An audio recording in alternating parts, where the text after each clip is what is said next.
Why so serious? That line comes from the movie The Dark Knight.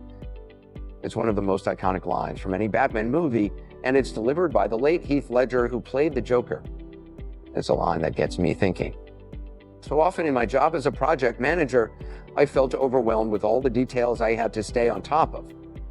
These details ended up going well beyond the job duties of a project manager.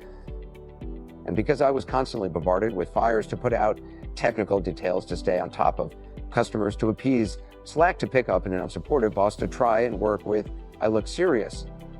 Some may say that I look stressed and upset, which might be accurate. If it's all the same, I prefer to stick with serious. At any rate, when I hear the line, why so serious? I find it interesting to see that it's the villain who seems to be having fun while everyone else is stressing out.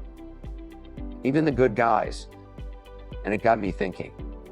After all, if things are not going well and you're stressed out, you're not having fun. But if things are going well, it's easy to laugh, joke around, and enjoy yourself. And yet, so many trading gurus or financial advisors seem so boring and serious. So I have to ask, why so serious?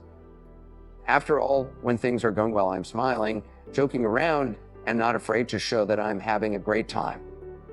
But so many of these people seem fully starched and robotic. It's like every last semblance of humor or personality has been permanently bleached out of them. And I don't understand why. After all, inside the empirical collective, we and our members are having a great time.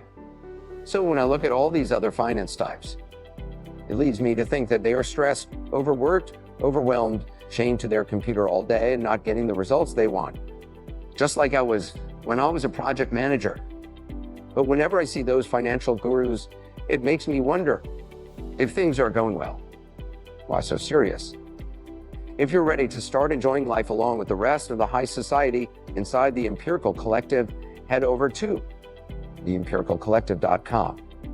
Here's to keeping things simple and enjoying life. Brett Davison.